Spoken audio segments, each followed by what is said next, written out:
We off in this place, catching vibes, sit back and we blaze in the sky like I'm out of space. What's going on, cigar world? What's going on, cigar enthusiasts? I'm Jack, the cigar enthusiast, and we got Johnny, the cigar banker. We are the virtual smoke that coming to you live on this beautiful Sunday. If you're new to the channel, go ahead and hit that subscribe button, turn that notification bell, give us a huge thumbs up. And if you're watching on Facebook, don't be the only one to have this amazing content at your fingertips. Go ahead and press the share button, create a watch party, promote. It's going to be really good today, man. I'm excited about today, huh, Johnny? You're muted. Come on. There we go. And we got some awesome lineup guests, man. Yeah, we got some guys sitting in the background right now that I'm excited to really talk to. We're doing our PCA update this month. This quarter. And we got some really great guys. But man, before we get into that, go ahead and slam into those comment boxes. Give us a hey or what's up. You know how we get down, man. We're gonna have a good time more than anything. Johnny, how was your week? Dude, it was great. I probably drank a little bit too much. I mean, is that a thing? Can you drink too much? I don't think so. Well, I guess it depends. This is the first cigar that I finished that I'm gonna finish today because I tried to light up this morning and I did the CLE Connecticut, and I think I was over smoked out because I bust through a lot of sticks yesterday while drinking, man. So my palate was destroyed this morning. So we hope to see Johnny sipping water or coffee or it's coffee. Something that's going to be palatable today. But I had a good week, man. I wouldn't say I was out kicking it, but I was wife free and I was also kid free this week. Yes. So, I mean, can you say that live? I can because my wife knew, so it's a little different. Yeah, it's a little different. But at least I was in the building. I was at the lounge, so I was enjoying cigars to say the least. But yeah, it was a good time, man. Overall, great week. Did you get uncomfortable this week?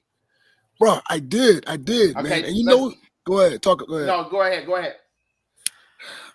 I'm not gonna say that part, but my uncomfortable thing was this week, man. I have this tough thing. I'm gonna get real personal here, not too spiritual. With like forgiveness, like that's like a really, really big thing for me. Like moving on, and I took some risks, man, and some friendships, man. And a while ago, man, without talking too much, TD Jake said something on a video, man, and the thing shook me. He was talking about how sometimes, we want to cut people off, which is easy to do. And he was like, sometimes you don't necessarily have to cut that person off. You just have to redefine the relationship. And that's a challenger for me. But I got uncomfortable this week, Jack. Okay. And I redefined some relationships, brought some clarity to some relationships instead of just cutting it off. You know what I'm saying? It's big, man. I think that's very important, though, Johnny. I think understanding that some people is not going to make it to the daily lives of Johnny is okay. Yes. And I think, for me, it was amazing, man. I sat down with one of the big dogs here in Jacksonville, man, this weekend, and had some really good conversations. I tell you what, when I first started in the business, right, I would sit down with these people, and when I say these people, we're talking very, very wealthy people, right? Yeah. So I used to get nervous, like even like talking to Glynn and stuff like that. Yeah. Our guest today, I used to get nervous, right? And now I'm like, I just don't care. I'm gonna be me. And I'm going to be received for me because I think me is pretty dope. So, which is natural, and that's a natural feeling. I don't want to say the word is intimidation. It's a respect in some ways, most part, but it is an intimidating factor. You got to carry that confidence, man. Man, you got to. And that was one thing I had to learn. So when I sat down with this guy, man, he owns a hockey team out here this week, and I was okay. I was doing what I do now, like, talking about strategizing on some things. And it was a really good time, man. It was a really, really good time. Well, Johnny, we would love to do this. And we're gotten to the point where we're used to doing this. We are. But we got guests tonight. Man. Johnny, you want to go ahead and introduce them? Hey, listen, you remember back in our days, we grew up in the church, man, and you got the guest visiting preacher coming in, man, and he coming with the Bible, and he walking in with the big ass robe, and he just coming in, I'm gonna can I do a preacher church welcome for the guest today? Go ahead. All right. The pastor got to take that close of water. Coming on the virtual smoke deck tonight. We got some visitors from PCA. Oh, come on, with an amen. We got man. my brother Glynn and my brother Ryan. Come on, Can Pastor. the church stand up and let's welcome our visitors? Come on. And the church said, "Hey, man, what's going on, fellas?" Hey, we're sober. We are sober, and that's terrible. Hey, look, we are excited to have you guys on. I'm sure everybody is familiar with Glynn. Glynn is in charge of state of advocacy for the PCA, doing a lot of great things for the industry. Ryan, we are his cherry popper, y'all. And if y'all don't know what cherry popping means, we are his first ever podcast. We talked in the background. Lives don't count. He did a live, doesn't count. But we are his first official podcast. So we're gonna have Ryan go ahead and introduce himself to the world, and then we're gonna go ahead and get into this thing. How you doing, guys? Thank you for having us tonight. Ryan Prada. I'm a government affairs manager with the Premium Cigar Association. I usually work on federal stuff, but I've been working with Glynn on some state issues this year. So that's my role there. Well, we definitely appreciate you stopping in. Glynn always loves to have his backup. As I told you, man, Glynn gets shot up on these things. And I be having to tell people like, yo, the virtual smoke deck is probably not the place you're going to try to get away with that. Like, I'm not going to put Glynn in an uncomfortable situation. So there's no such thing. No such thing. Hey, Glynn, I'm gonna make a disclaimer, then I'm gonna go ahead and turn the floor over to you. I will not be accepting any type of what happened here. Where were you there tonight? Okay, we're not gonna do that. We're gonna get our PCA update, and y'all can go to somebody else's podcast and do that. That's my disclaimer. You got it, Glynn. I just want to say that after 13 years of this stuff, which almost predates the birth of both of you, I've never had an introduction like Johnny just did, ever. 13 years. You're the first to ever bless us with such an introduction. Hey, listen, Jack, and we got Father Bob tuned in right now too, man. So I know. But I know y'all don't know Father Bob, but Father Bob is really a pastor, a Catholic priest. Yep, a Catholic priest that loves cigars and He comes in, and I'm telling you, like, I think it's sometimes crazy that he sits here and actually watches, because some of the things Johnny say, I can't speak for myself, but some of the things Johnny say is a little on the we need to go to repent side. And listen, Father Bob is a part of the cigar club, right? So when I was working in the shop, I saw Father Bob every morning. So Father Bob was hanging out with us. We had a club meeting this past Saturday. I walked over to him. I poured him a glass of bourbon. I said, Father Bob, I said, listen, I apologize right now. I said, we can go to church next Sunday, man. I said, I apologize, Father Bob. I love you. Bob said hello, Glynn. He gets you. Everything pops up on the screen, Mr. Bob. Bob is actually Bob. Oh my God. hey, Bob is simply amazing. Like I met Bob. Has Bob been on the show before? You know what? Have we had Bob? Yes, we have had Bob. Yes, we have. He gives a whole new meaning to that old Bill Murray movie. What about Bob? What about Bob? So how you guys been? A lot's been going on. A lot of changes being had in a positive note. Obviously, there's always on the state side some things that are coming up that is more on the skeptical side. But I think we just had a huge win for the industry. Based off of the health report that was put out. So Man, how's things going? I'm gonna tee it up. Since this is Ryan's first, I think Ryan should go first. Mm-hmm.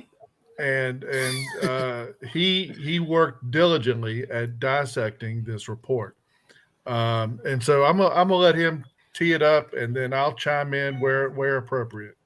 Well, guess what we just did? We put him on the spot. Look, he is right there on the spot. Certainly feels like I'm on the spot. So what do you want me to do? Dive in a NASM report?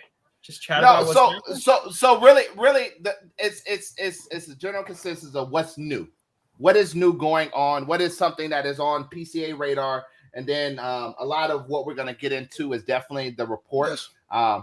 But biggest thing right now is just kind of, talking about some of the things that's new, some of the things that you're seeing, some things that may be out there that we need to be aware of. And then we're rolling to the stuff that we already know. Well, I'll tell you what, based upon that, Ryan should really talk about this report because it's a game changer moment. Mm-hmm. It's really going to tee up I don't mean to interrupt, but it's going to tee up the agenda for the coming year and years thereafter. Absolutely. And so in terms of news, and I know this is like, honestly, Smoke Deck tonight is truly like breaking news because we have not discussed this in public until this moment. This moment. You're the first. Let's do it.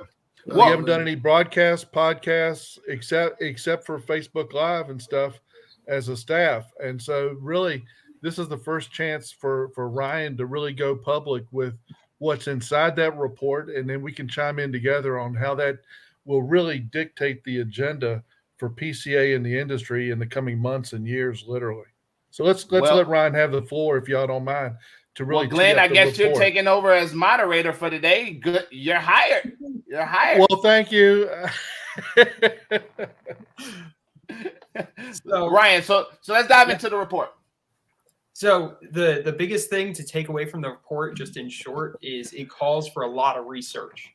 Yeah. So this didn't present any new research. It was just a literature review from all past studies done on premium cigars, tobacco products. They focused on cigarettes quite a bit, which we'd like to chat about tonight, I'm sure.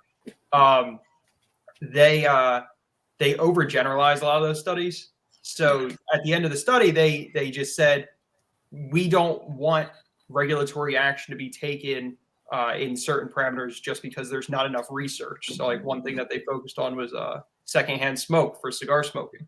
There's no study that currently studies premium cigars specifically for secondhand smoke. So that's the bulk of what they suggested. Just, kind of a general overview is just we need more premium cigar research to be done instead of just tobacco products, or a lot of the studies that they were referencing were cigarette smoke, cigarette secondhand smoke, and then cigars just generally. So machine-made flavored cigars, convenience store stuff. All of that was, just thrown in there together. Any specific questions? It's a 520-page report, so there's quite a bit to cover there. Well, yes, we did absolutely have questions on it. So one of the biggest things that I noticed after reading was some of the highlights that JC Newman did, especially on their news bulletin going out. Some of the statistical studies, we want to bring that in question, but I'm not bringing that right now. That's not something that I want to focus on right now. But one of the main things that I recall from reading the report and just from the secondhand news that I received was JC Newman actually did his interview from his rolling room and actually showed how the construction of a cigar actually is created. Let's talk about a little bit of that and how cool was that, from kind of the chemist side that's studying, all of these things. How pivotal was that really to come up with the basis of this report? Yeah. So speaking towards like the definition they used, so the court's definition and the definition that NASM used was pretty similar. There were some key differences. So the biggest difference was that the filler can be composed of 50% long fill tobacco instead of 100%. And that's pretty much the biggest change from the court's decision for the definition of premium cigar. So we were actually pretty pleased that they went with that, because I know in some of the videos that they put out prior to the report coming out, there were some people saying that premium cigars are a construct of the industry, that they don't exist, that they're just like any other tobacco product. So we were pleased to see that they actually chose a definition, though it's different than the court definition, and they went with that. So did they actually define premium cigars in that report, or did they call for actual reclassification or definition for that matter of a premium cigar? Because if I'm not mistaken, 2020 is when we actually got the cigar definition, correct?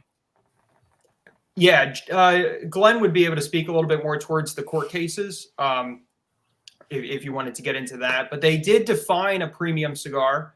But right before they defined the cigar, premium cigar, they stated that they don't want their definition to be used for regulatory matters, that it needs to be a federal agency or the courts that ultimately decide what definition is put forth to ensure continuity between studies and between taxes and regulatory agencies.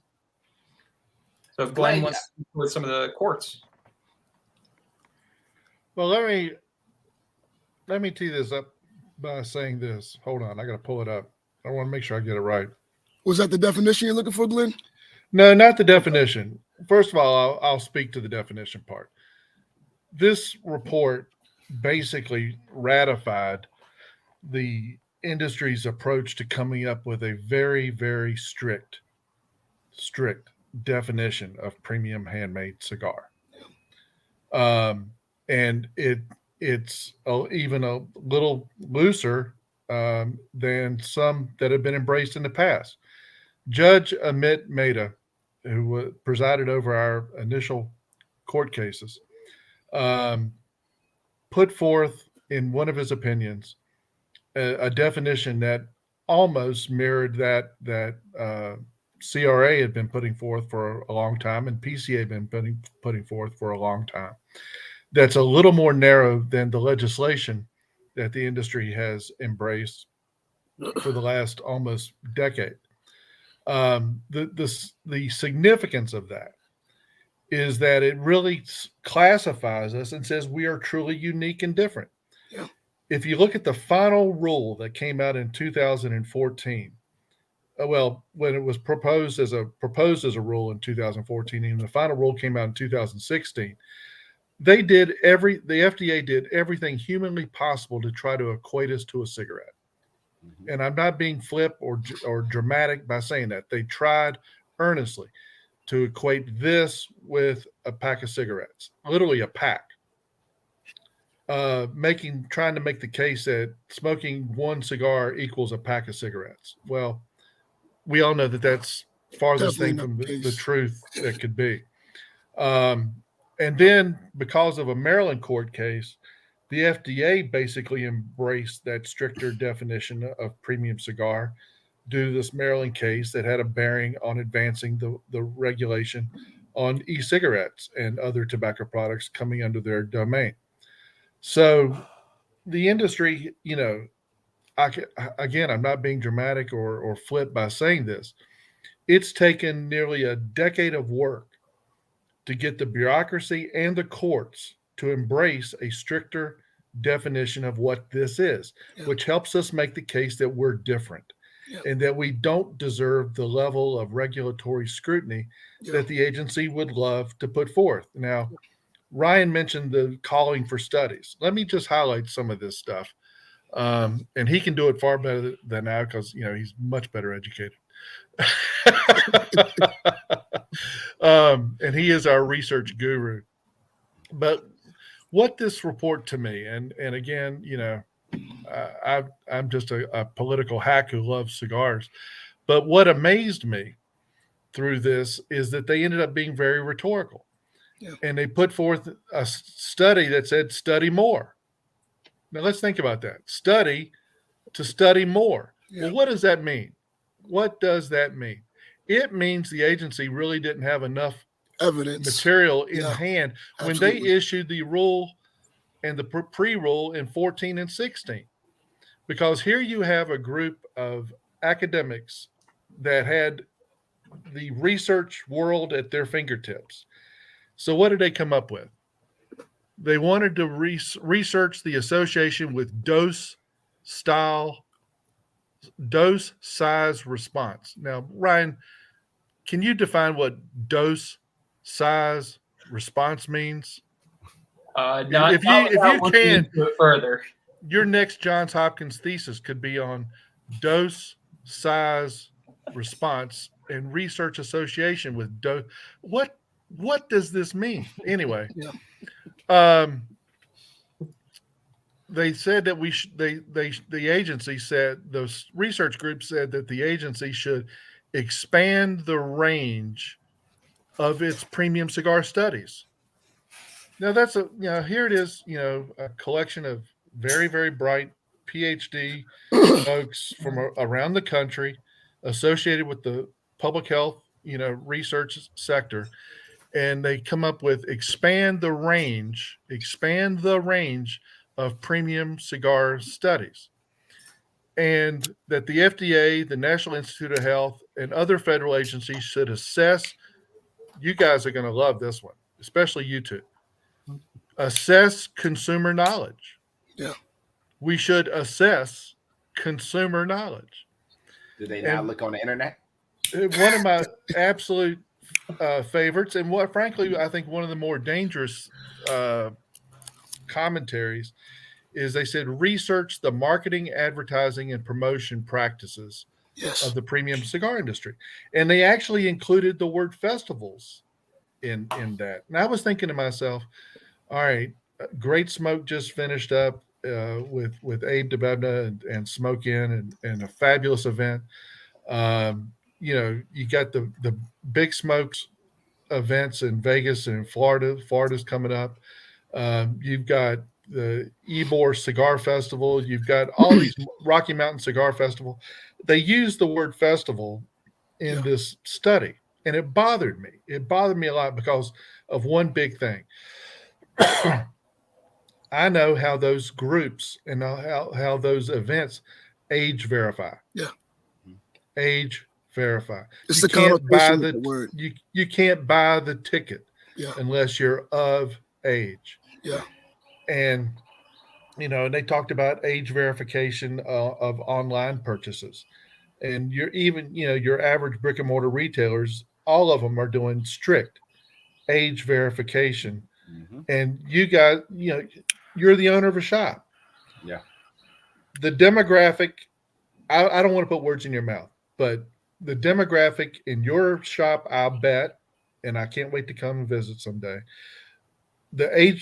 I bet the age demographic in your shop and shops across the land is 35 to 65, and at most 25 to 65.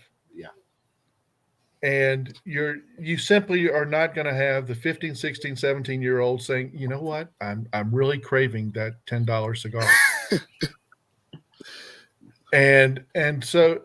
I'll never forget this. I can tell this story now. We had a meeting years ago. Rocky Patel, Jeff Borsch with the Corona Cigar Company, and I had a meeting with the late Senate Majority Leader Harry Reid in his home. And this was, again, when he was Majority Leader. And we handed him a copy of Cigar Aficionado magazine. And I'll never forget it. He flipped the page and goes, cigar ad, $100,000 car. Cigar ad, $200 bottle of wine. Cigar ad, $25,000 watch. Yeah. You guys aren't marketing to children. And we were like, hey, he got it.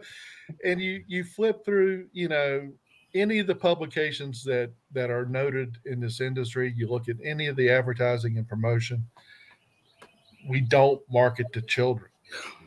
And that's not been the focus. It's never been the focus. And to say that, that there needs to be further research study on the advertising, marketing, and promotional practices of the industry just implies something wrong, and there's nothing wrong. But it's interesting that they brought that up in that context. And Glenn, I think one second, Glenn.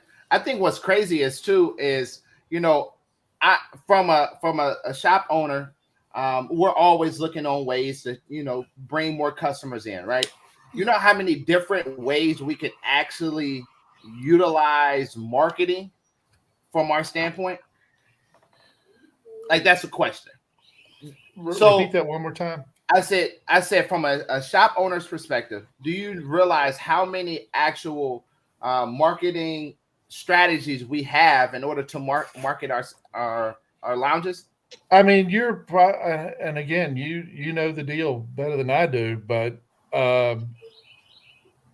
the presence on social media to spread the word. But I'd be willing to bet most cigar shops in America are more reliant just on walk-in traffic than they are than promotions, if you will. You get your core base of customers. Absolutely. Then you promote your events and your sales through your regulars. You build up your mailing list for email promotions that are to your base customers.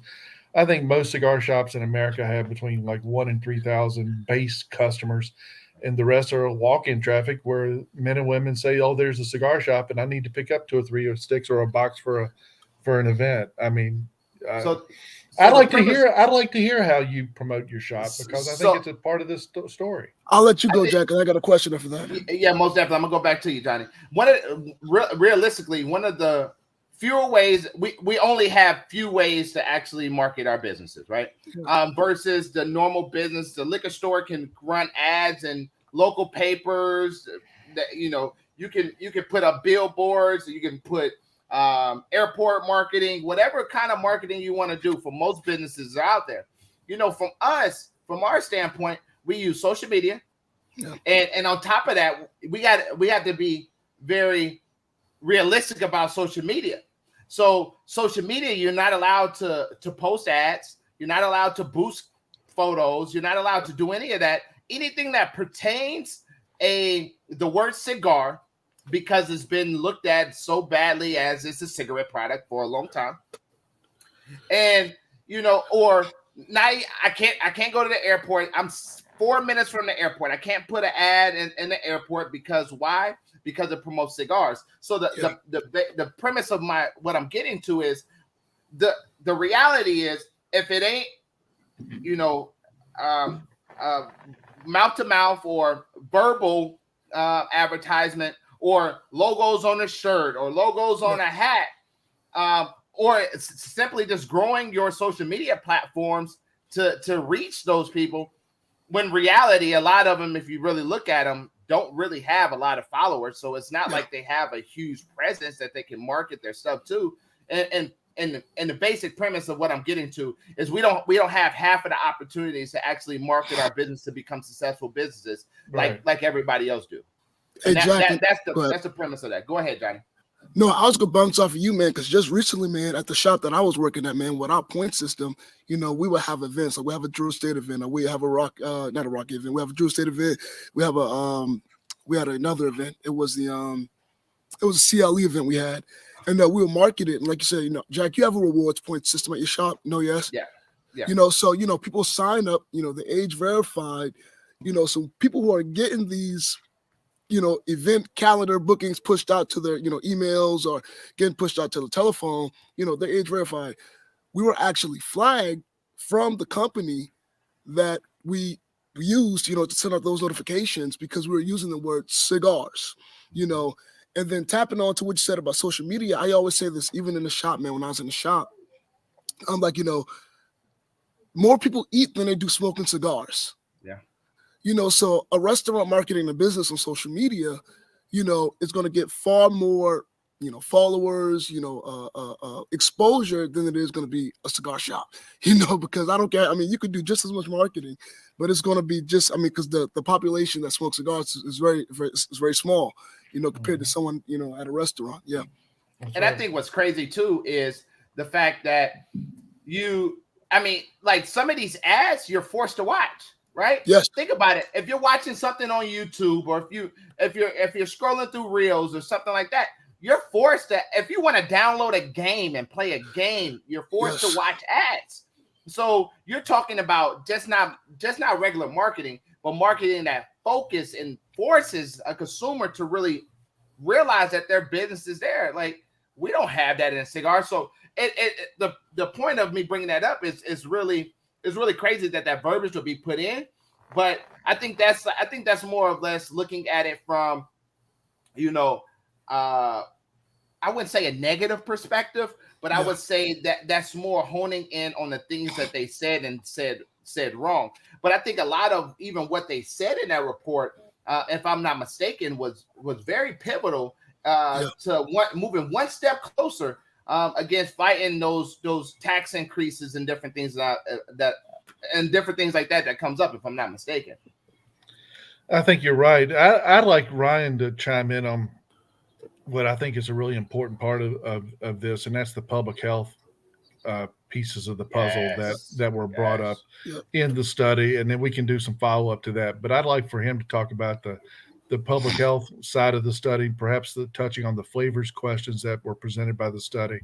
So let's let him fill in some of those blanks, and we can take it from there, if that's all right. Yeah, so the public health side of things focused a lot on smoking-related cancers and diseases. But like the NIH PATH study that came out a couple of years ago, what it came down to was patterns of use. So the greater majority of cigar smokers smoke one a month, if that. I think it boils down to one every 10 days is pretty much what the average cigar smoker uses. But you also need to define what a cigar smoker is. If somebody smokes one cigar a year, are they consider a cigar smoker? Well, to some of those studies, yes. To some of those studies, no. So that the data on that's not terribly reliable, but a lot of the conclusions that they came to when it comes to a lot of the diseases and cancers and things said that it's distinctly different than other tobacco products because of the patterns of use. Most people smoke very infrequently.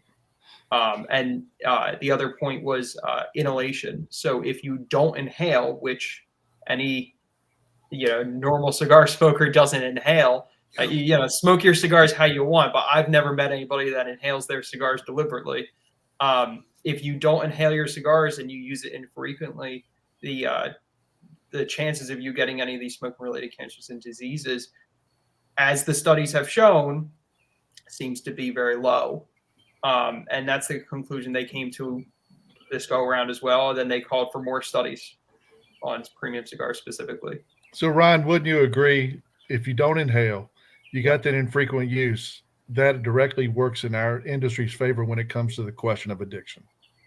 Oh, it certainly does. There was a whole addiction section that just explained exactly what you said, with patterns of use and the infrequency of use, not inhaling, the amount of nicotine that you're bringing into your system is very low. Again, according to the studies, from what I've seen, I am not a scientist, so I cannot speak too intelligently towards that kind of stuff, just saying what I saw in the study. But yeah, I mean, the question of addiction comes down to frequency of use, and that frequency of use just isn't there for premium cigars. So that seems like a conclusion to me, but I'm sure if they came to that conclusion, they would just call for another study. Johnny, you had a question, my brother?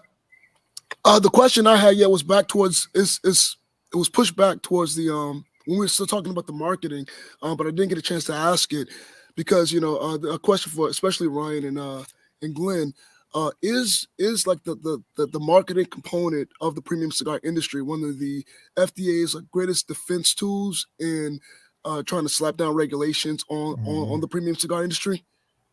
Yeah, so in the marketing side of this study that just came out, it did say that there was no evidence of any facet of the tobacco industry introducing self-regulation. So it was saying because there's a void of self-regulation that they had suggested a regulatory agency. They didn't point in any specific direction, but it would be the FDA that comes in and regulates the marketing of tobacco products, specifically premium cigars, in the context of this study. And would you say it's safe to say like the FDA definitely expected like a very worse report to kind of help conclude that cigars are the worst thing since making yeast into bread?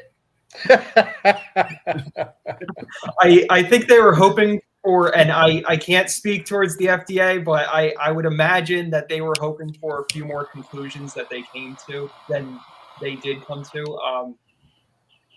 But the FDA knew going into it that it was going to call for continued studies, and I guess this helps them push in the right direction. Like I said in the beginning, this is a literature review, so everything that's in this report was already published previously. So Now there's No, go ahead, Ryan. Go ahead. Sorry. There's no new information necessary. It's just connecting the dots between different studies and coming to conclusions from those different studies. Now, this may be a rocket science question, right? But I would imagine by judging, I am judging right now. I think you can probably answer this rocket science question. Okay. Do you know if there's anybody that ever died from smoking cigars? I'm so glad you asked that question like that. I know of no one who has died from cigars.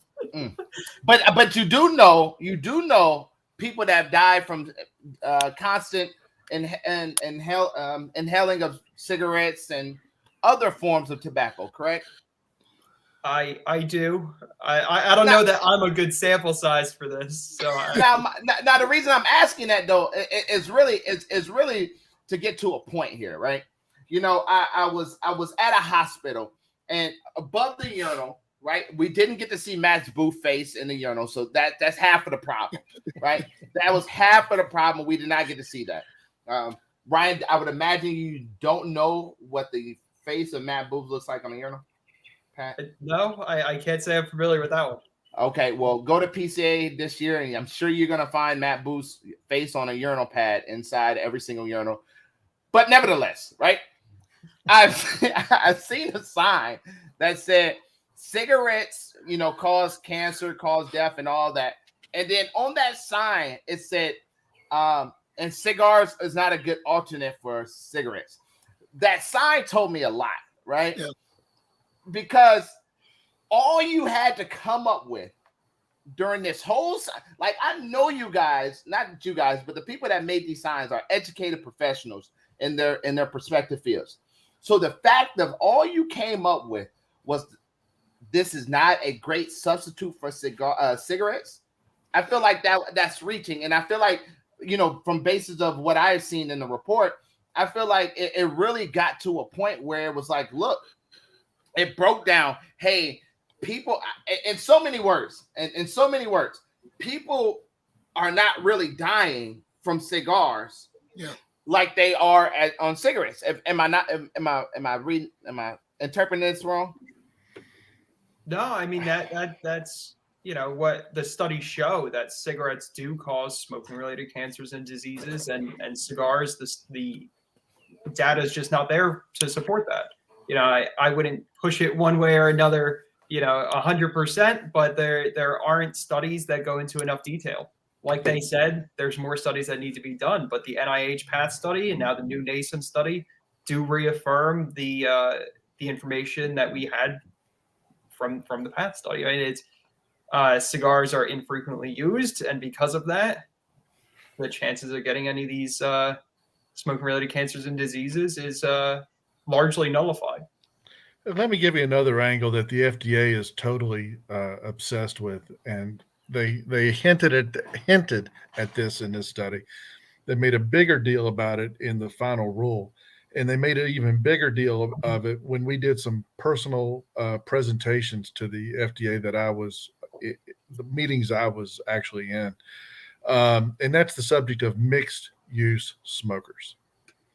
Well, you guys could probably, again, this is before everybody on this show except me was born, but we're the face of this now. You know that, right? Exactly. And that's, and you're living proof to make my point in just a second, is that in the 60s and 70s, there probably were more mixed use smokers. You know, they smoke a cigar, smoke a cigarette, smoke a cigar. And I think that just kind of that evolved and went away. Yes. Over time, especially as the cigar boom came in the 90s or early 90s, that, you know, people said, why in the world am I smoking these cigarettes? And then the warnings on cigarettes became more pronounced. The public health studies on cigarettes became more pronounced. And the cigar consumer, i.e. you guys today, became more sophisticated. Yes. In your tastes, in your desires, in your lifestyle. You know, God, you've got a cigar shop, which makes you the best authority on this subject ever. Nobody's walking into your cigar shops and going, you know, God, I just enjoyed this great new Padron or Rocky Patel or Fuente. God, I need a Winston. I need a Marlboro real bad now. Nobody's doing that. Nobody. I've been in hundreds of cigar shops from Seattle to Boston, and no one's sitting there going, God, this was a great cigar. Anybody want to join me for a cigarette outside? Yeah, outside. And if you guys are ever in Ybor City, you've got to go in Tabanero Cigars on 7th Avenue. And I've got to buy one of these, and I'm gonna put it up behind me permanently when I do these things. Tabanero Cigars on 7th Avenue's got a poster for sale inside their shop, and they're rolling cigars in there, and they got a great little lounge with coffee in the back right there in downtown Ybor City, and it says cigar shop, no cigarettes allowed. Yes. And I've been in numerous shops since that in the last several years where that sign is becoming more and more pronounced. And I think it's a great, great testament. We got it here. Absolutely. And I honestly hate cigarette smoke. Like, I done kick people straight out of my lounge. Like, no, we don't do that in here. Like, I understand you can go to X, Y, and Z bar and do that, but you don't smoke cigarettes in here. And that goes to the heart of this study. Literally. Johnny? Oh no, I was gonna say they ain't try to light up in there, did they? Light up a cigarette? Yeah. I was talking to Jack. No. Oh. Man, it'll be World War III in that cigar lounge. Literally. Freaking bombing them with torches. Boom! Hey Jack, listen, Russia ain't got shit on you. Bro, I'm gonna hit you so hard with a torch. Get out of here. Hey, no. And I think this is a great topic to really be on. But I want to switch over. I think we covered that one. So Glynn, what is new in your arena? Okay. I'll give you a quick set of bullet points, and then y'all can ask any questions you want about these. But basically, you know, over half the country's state legislatures have been in session since early January. And we're starting to hit the tail end of that on a lot of these states. And kind of here we are at some of the key legislation left in America to be concerned about. And we want everybody to go to cigaraction.org and fill out the petitions if you live in any of these states. And I know the reach for Smoke Deck Live goes well beyond Jacksonville and Florida as a whole. So any of your listeners in these states, please go to Cigar Action and let your voice be heard.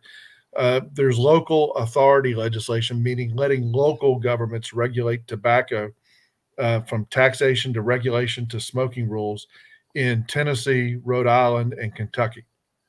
And we're kind of particularly worried about Tennessee. That'll be going live tomorrow. Flavored tobacco bans proposed in Indiana, Maine, and Colorado. Tax increase proposal still alive in West Virginia. And where you folks are, this is kind of where the legislation is today, and that is authority for local governments in Florida to regulate smoking, allowing local governments to regulate smoking rules in Florida. But what's passed the legislature now and awaits the action of the governor is that premium cigars and pipe use were exempt. Mm-hmm. And that's the only way it got through the legislature. So if you want to, after this is all said and done, if you want to enjoy a cigar on a beach in Florida, like, you know, we're in America, you can do it. You can do it. And we're glad that, and we were appreciated working with our brethren at the Cigar Association of America, who's got boots on the ground in the Capitol, to facilitate that exemption for pipe tobacco and cigars. And we appreciate all of our PCA partners throughout the state of Florida who let their voice be heard to their legislators that we needed to be taken care of in this legislation, and of all places, Florida. And there's a tax cap study that'll be done over the next year for a proposed tax cap in the state of Wyoming. We've kind of addressed legislation in about 15 states since January, mid-January. But the ones I just reeled off are alive with petitions on cigaraction.org. So I'd be glad to take any questions about any states you guys might have. You know, I think looking at Tennessee, and Tennessee is kind of where my bread and butter started. What is the extent? Is it just all around smoking indoors, or is it? No, it's allowing local governments to regulate tobacco. It could be into distribution. It could get into advertising and marketing. It could get into smoking regulations as a whole across the board. But letting local government, because Tennessee is one of those states like Texas, for example, where there's not a lot of overarching state legislation to govern these issues statewide. They in Kentucky's like this.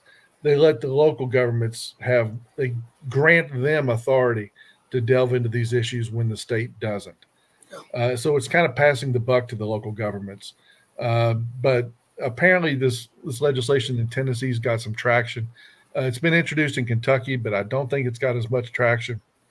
I had a discussion Friday night with our brethren at the CAA about this, and we're going to possibly need to be pushing on tomorrow morning, for premium cigar and pipe exemptions to this legislation as well. And I think this is interesting. Like, I think, forgive me, because I'm gonna think from a more optimistic standpoint, right? Yes, the report is calling for a lot more, studies and different things of that nature. And I think literally the more you study it, the more you dive deeper, it's just calling more and more for you to really get to the point of realizing that how harmful cigars really is, and then how organic they really are. But just kind of hitting on the point of how this relates to this, do you think that even with this being presented now, you guys can use this kind of as ammunition from a actual, like, official report? Because yes, there has been reports that have been made, but nothing to the extent of how detailed this one went. Do you think this is more a leverage point for you to, hey, we need to get this to a point where I understand what you're trying to do to cigarettes, and I'm sorry, just kind of the words to the wise. I don't necessarily care about cigarette regulations. I know you guys are tobacco related, but really focus on cigars. I don't necessarily care about any of that stuff that really goes into place. So I just want to be very candid with that.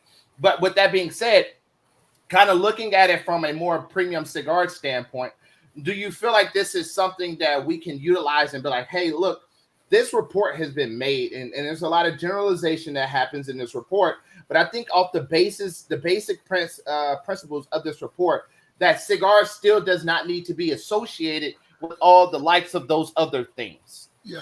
I'll let Ryan chime in on that, and then I'll play cleanup. Yeah, I mean, it definitely highlights what we've been saying to a lot of members of Congress and a lot of different, the different administrations, that cigars are different. The NASEM study calling for more studies on premium cigars reaffirms that cigars are distinctly different and deserve more attention. The studies that might come from this, I'm not terribly worried about those. It'll likely and hopefully just reaffirm what is already known. Patterns of use, no youth access, sophistication of the consumer, like we were talking about before. I'm not terribly afraid about that, and it does reaffirm everything that we've been saying already.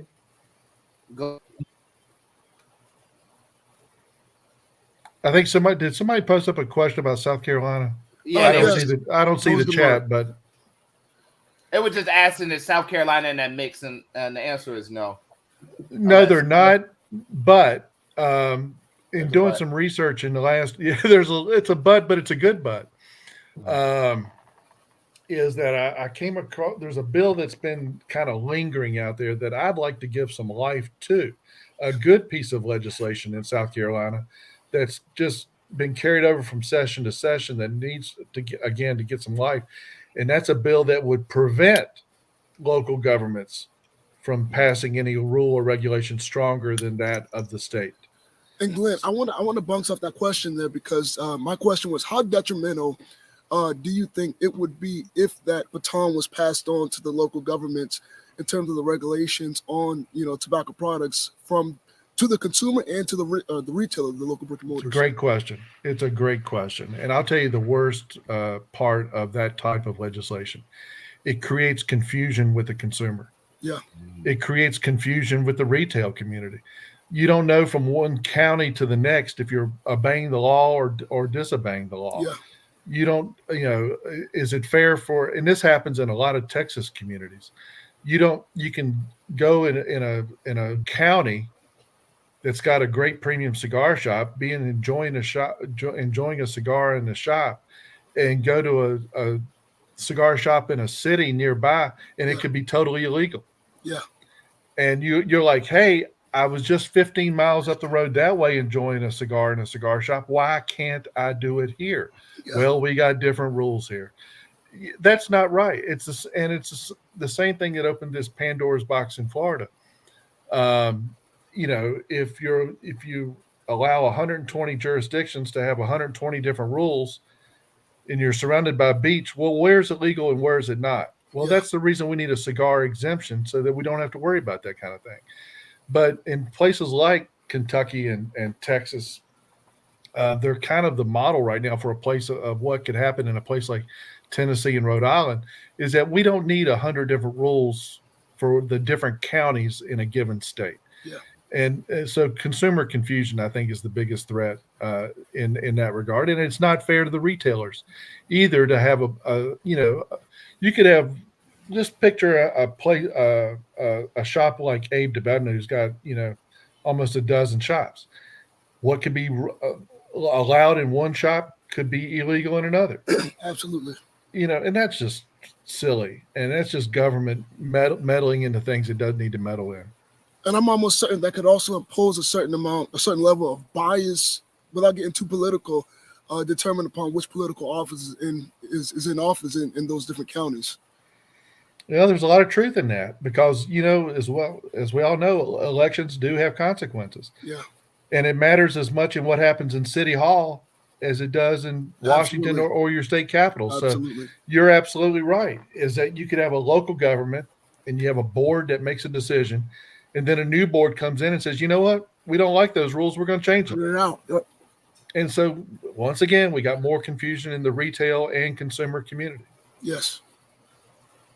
And I think that's the part where we definitely got to highlight on and really focus in. But I think it's also a time to really say, this is why, more importantly than anything, God forbid this does pass, why we need to be sitting down with our local officials and understanding our business, understanding our employees, understanding our consumers, allowing them to come into your space and enjoy your space, and making that very, very receptive to them. I mean, I know I can only speak for myself here in Jacksonville, but I'm locked in with a lot of upper city officials that are making decisions at city council meetings, that are making, their announcements to run for different positions throughout the city, and understanding, hey, not only does my business matter, but this is why my business matter. This is the amount of lives that we directly affect, from employment here at Dapper D's. This is the amount of camaraderie that we bring together with professionals, and understanding our sector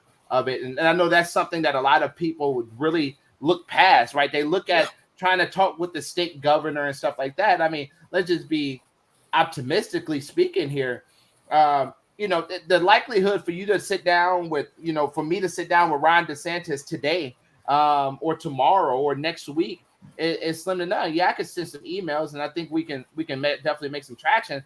But you got some that don't have that, and they're not involved in that fight, in that local fight that really matters. Hey, Jack, you said something big too, man, because it bounces back to an article that Cigar Aficionado just posted about 456 million cigars were imported into the United States last year. And that all goes back to the employability. At the end of the day, this is a business, you know, and we're employing people, you know, we're bringing jobs, we're creating jobs. And I think that's the factor, one of the biggest factors that these government and agencies overlook. These are businesses that are employed. You're exactly right. Couldn't have said it better. Yeah. And especially kind of highlighting on those different state legislations that you're looking at, is some in like detrimental states right now, where what I mean by that is, man, if we don't get boots on the grounds in this particular states, then we have a likelihood of, you know, losing our ability to smoke cigars. I know, especially Tennessee. John Hubert is up there, and he Crown Heads is centrally located in Nashville, Tennessee area.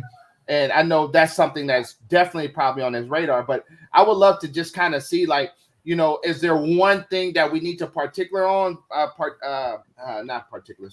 that we need to concentrate on in order to really, you know, make sure that tomorrow counts, if that makes sense?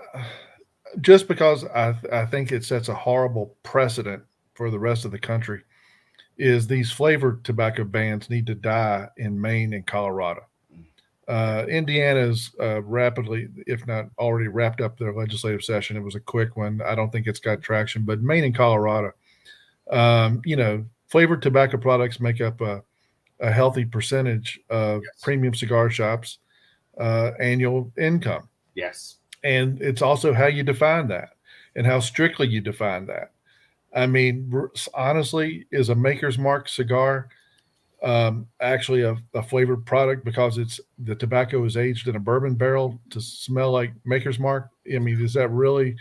I still think my buddy Ted Jackson that owns those, I still think they sell for somewhere between $8 and $11 a stick. Yeah. I don't think kids are buying a Maker's Mark cigar or, you know, any of the other liqueur. Or for that matter, even know what it is. Exactly. And then you got some of the more established products, and then there's the whole subject of flavored descriptors. You know, if a review comes out and says this cigar has notes of caramel, well, we all know there's no caramel in that cigar. Yeah. It's just what your palate picks up on. Just because, you know, you taste a wine and you say notes of apricot, that doesn't mean there's apricot in it. Yeah.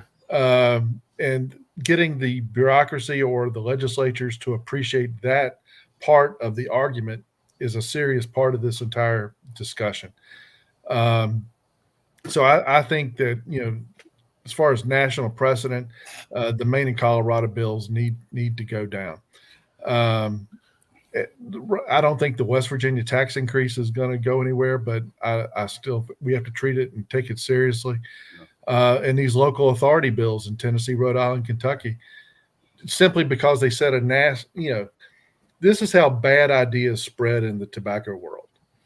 If one state, especially a place like Tennessee, passes a bad regulation bill, who's to say that doesn't spread out west? Yep.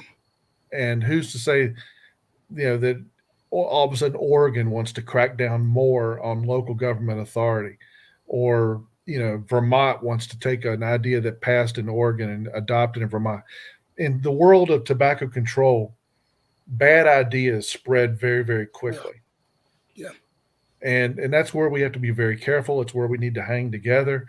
It's where broadcasts like this help us spread the word as to what's going on out there. And I really appreciate you guys doing this with us, because, again, you're one of the first since the report, and you're one of the first at this stage in the state legislative session that we've had the opportunity to have this discussion. Yeah. So the more, you know, you guys can do to help spread the word, the better off this industry is going to be. Oh, trust and believe, we're going to continue to spread the word. And, you know, especially for me, you know, Jacksonville is, you know, a sensitive part to, you know, flavored tobacco. Swisher is located right up the street from us. You know, for everybody that don't know, Swisher was currently owns Drew Estate, and a lot of like their flavored tobaccos, if I'm not mistaken, is created there in that factory. At least some of the machine road and different things of that nature. So I can only tell you from my perspective what that'll do to the industry. Not only from a sales perspective, I mean, Fat Bottom Betty, Acid, Cuba are the top leading most sought after cigars in our industry. I mean, it doesn't matter who runs the report. JR can run the report. Dapper D's can run the report. Corona, Smoke Inn, Neptune. It doesn't matter who runs the report. They're going to be able to say that in their top 10 of cigars that they sold throughout the year is going to have some type of flavored cigar in it. Well, let me give you guys a line that I hope you use over and over again. You just mentioned one company that's based there in Jacksonville. A lot of this industry has, a foot in this door. Is this? There's a big difference between prohibition and regulation. Yeah. And there's a side of this industry that would, gladly, more gladly than not, accept a level of regulation versus prohibition. We learned with liquor, prohibition doesn't work. Yep. And that's the reason I brought up these flavor ban bills in places like Maine, Indiana, and Colorado. We don't need to go down the path of prohibition when you can have some level of regulation to solve the problem that's out there. So prohibition and regulation are two very, very different things. And I hope the regulatory world starts to think more like that than, abolishing products that all you're going to do is feed the black market. But I mean, all you're going to do is feed illegal sales. We're not in the cigarette business, as you all know, but the debate about menthol has had a lot to do with this. And what happened in Massachusetts this year, because of questions like the black market, there's actually been a bill introduced in the Massachusetts legislature to reverse the menthol ban. At the same time, the FDA is probably getting ready to come out with their own ban version of that. And I'm not passing judgment on that, but that's just where we are. And so there needs to be a serious discussion about regulation versus prohibition. And I think regulation and prohibition, I think the greatest simile for that matter would be marijuana. You talk about regulatory and black markets and, the sale of that versus, anything else is not different. I mean, we understand you can go to a country and buy fake Cubans all freaking day, and they're making money off of that crap, because why? Because the regulation or the prohibition of Cubans in the United States has been something that has been a big issue. But the premise is it's gonna get worse. Yeah. Right.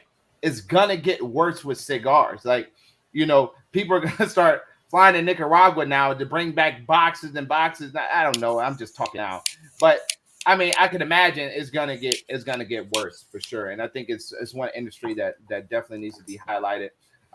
Ryan, man, you have a lot to say.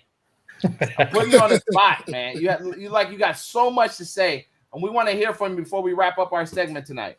All the state stuff, that's Glenn. I just act as support staff for some of that. Well, what are some things on your agenda that needs to be raised? Some focus need to be raised on.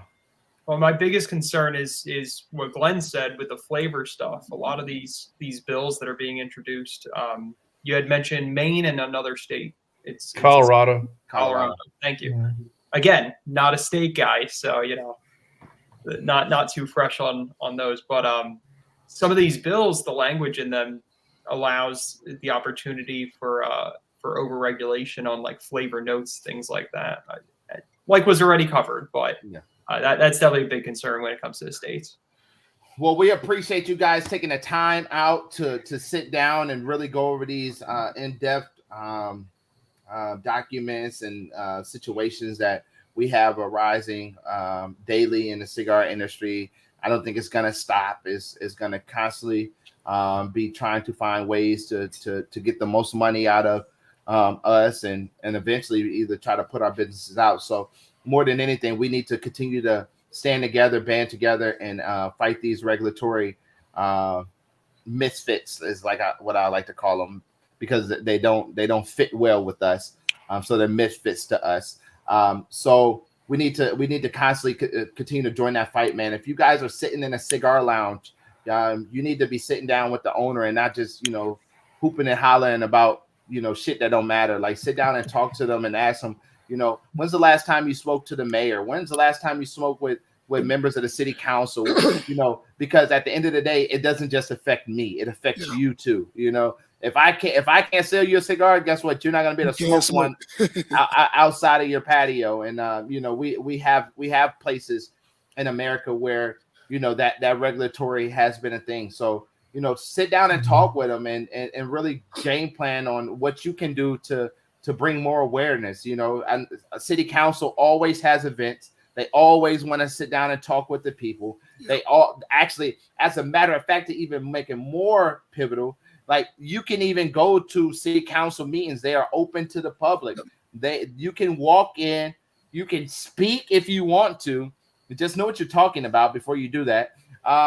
You can do a lot of things that is in your own free will and accord. So if you care about this topic and you care about, the virtual smoke deck, you care about Dapper D's, you care about PCA, you care about Imperial Cigar Club, these things are pivotal to our lifestyle.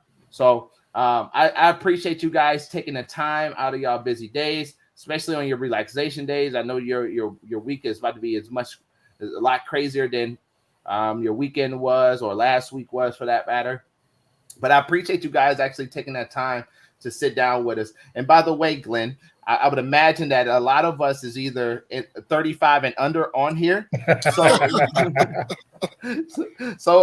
we have to bring, and that's a very important part. Like honestly, there's a lot more cigar smokers out there that is our age that loves to do this. And the crazy thing about us is we don't give a damn about who we piss off and making sure we are heard. Okay, we don't care. So y'all go to cigaraction.org and sign those petitions today for Massachusetts, for Colorado, as well as Tennessee, Kentucky, and Maine. That was the one I was gonna forget. We've got one more that I forgot about. I was just sitting here reminiscing a little bit. We're going to be launching one tomorrow opposing a smoking ban in Pennsylvania casinos.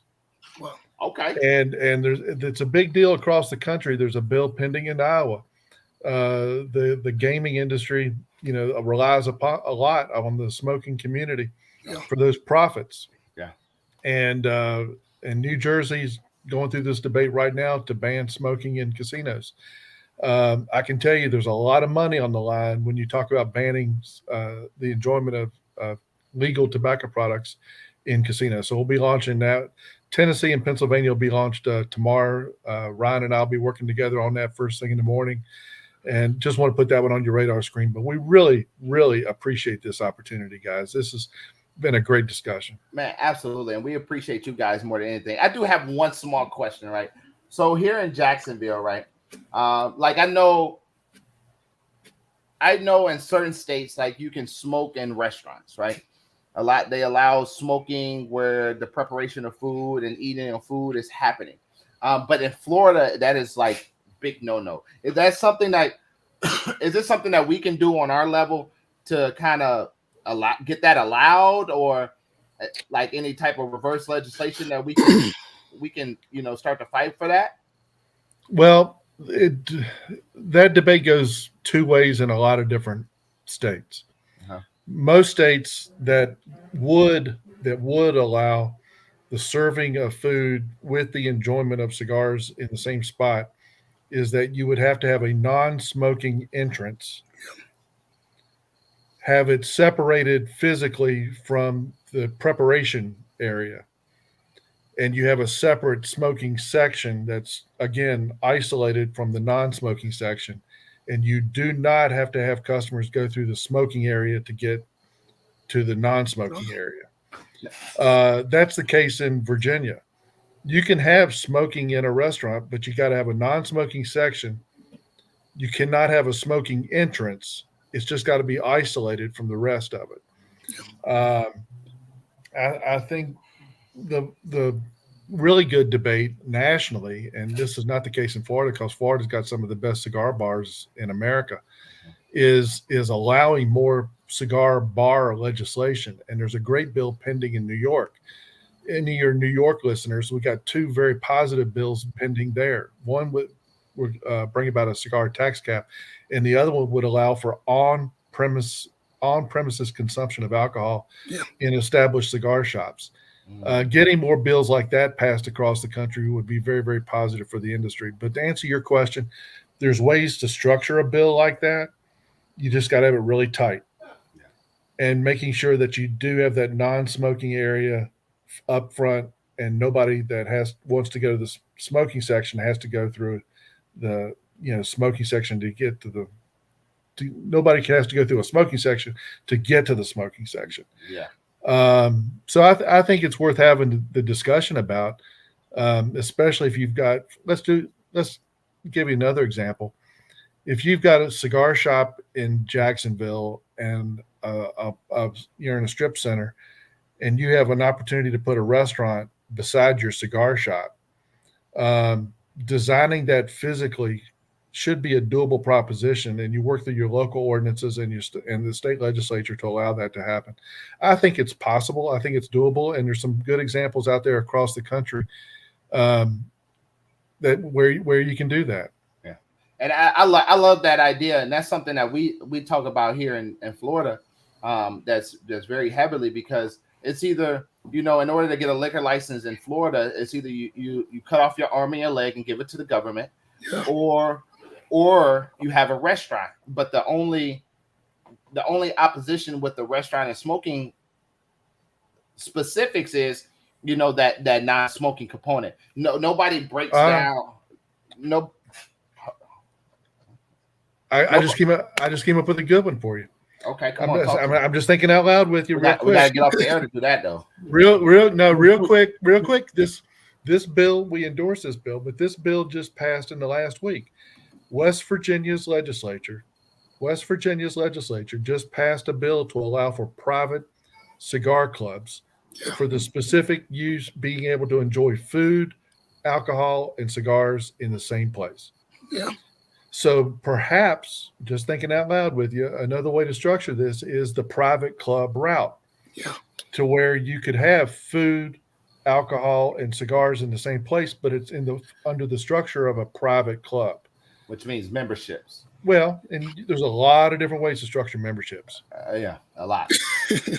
I'll tell you, one of the best places in America to enjoy a great steak at the same spot you're having a cigar, and that's Del Frisco's in Denver, Colorado. Yeah. It got grandfathered in when they did a statewide smoking ban, and you can have your giant New York strip steak, your martini, and a great cigar right there at the same spot. And there ain't nothing like it. That is what I want to do. That is what I want to do. Well, thank you guys so much, man. One thing and Ryan, this is for you, so pay attention, okay?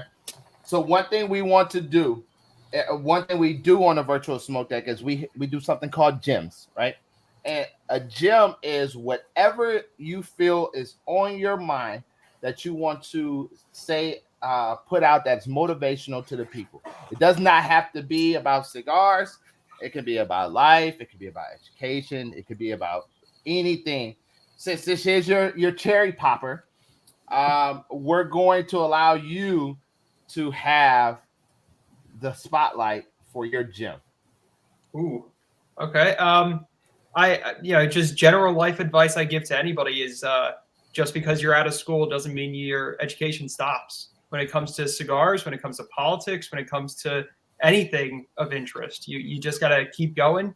You have a world of resources at your fingertips now. You can go on YouTube. You can go and access scholarly articles. You can access books right on your phone, on your computer. That wasted time in the car, that time you're spending trying to fall asleep, anything like that, you could be listening to educational videos. You could be listening to podcasts. You could be reading about something new. Always be educating yourself. That's what I would say. I love it. Hey, education is key to success, man. We appreciate you guys so much, man. Absolutely. And y'all keep doing great things.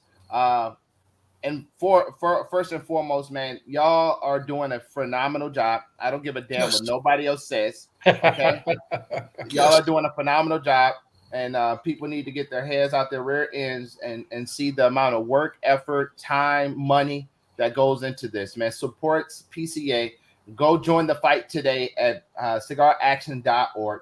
Yep. And also, if you're new to this channel, go ahead and hit the subscribe button, turn on the notification bell. Can y'all hear me?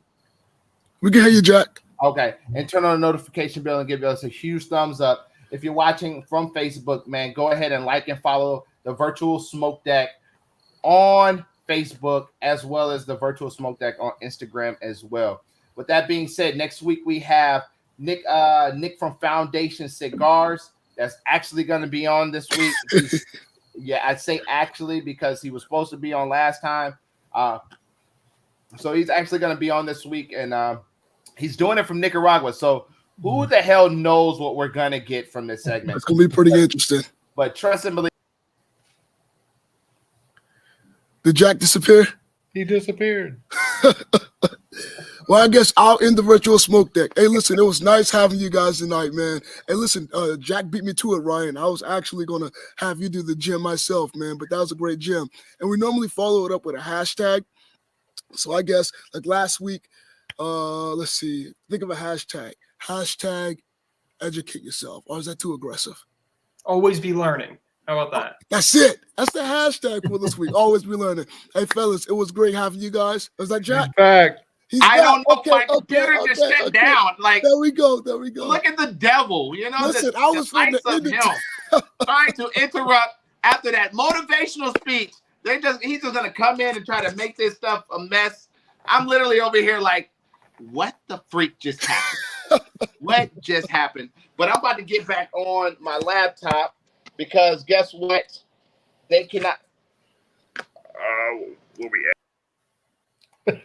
They can't stop my shine. They can't stop my shine, baby. I am a technical expert in this. Okay, I do this. Oh man, I appreciate you guys. I'm sorry for that. But what I was saying is, I don't know where we got cut off at. But go ahead and follow us on the Virtual Smoke Deck on Instagram, man. We love you guys. We see you guys next week with Nick. I'm Jack, the cigar enthusiast. I'm Johnny, the cigar banker. And we are the Virtual Smoke Deck, man. Y'all have a great day. Be gone, be good, and get uncomfortable. Peace. That's it.